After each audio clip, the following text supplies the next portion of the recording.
For fear of opening a can of worms or a Pandora's box, remember Pandora's box may have been foul and ghastly, but it still had hope at the bottom of it. But for fear of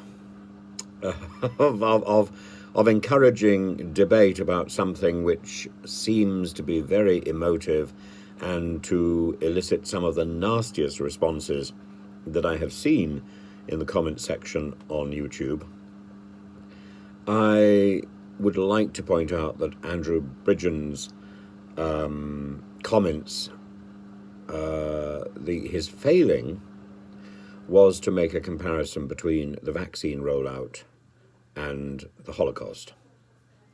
That comparison is wrong. And the people who say, yes, but the number of people who have died from the vaccine approximates to the number of people who died during the Holocaust. Well, first of all, I'd like to see the figures. I don't believe that's the case. But secondly, even if that were the case, the big difference is not in the number of people who have died, but in the maliciousness of the Holocaust project. The Holocaust was designed to kill people maliciously because they didn't fit in with the Nazi ideal. It targeted individual people and families and children who have done nobody any harm simply because they were the wrong nationality, they were the wrong race, they were the wrong type of person.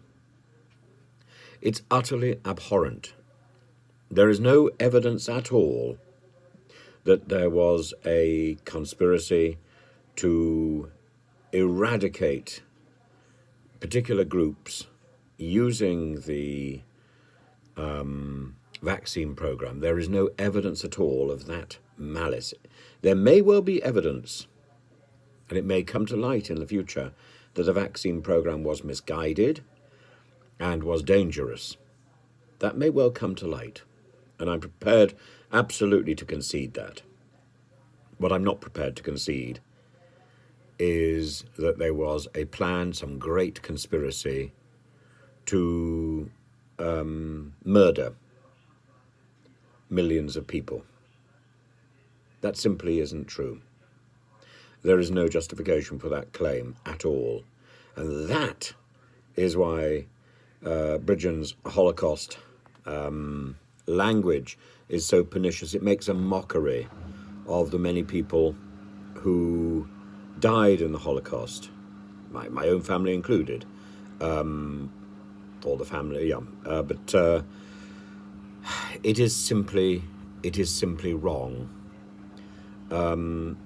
Now, I would love to find merit in what Bridgen and his people are saying. I would love to find, I would love to see their point of view. But while Bridgen maintains his pernicious stance, and you're quite right, this draws attention to the issue. This draws attention, his unguarded language draws attention to the problem. Great. But it's at the expense of basic honesty, basic truth, and basic civilization. And I certainly will not be stepping on the graves of those many Jewish people, those many Roma people, those many Serbian people, those many lesbian and gay people who gave their lives, the many communists, the many political activists who gave their lives for the things they believed in and for the person they were, simply because they were targeted by an evil and tyrannous regime.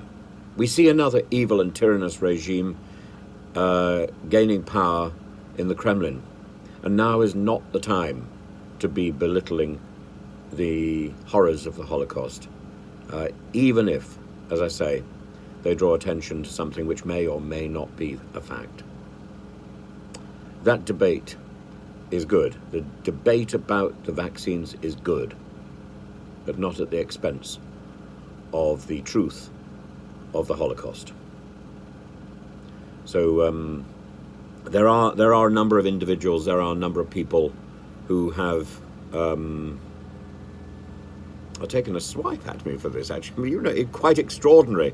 People calling me, well, Timothy Wilson, you know, and Andrew Bridgen's evidence, and the assumption that I haven't looked.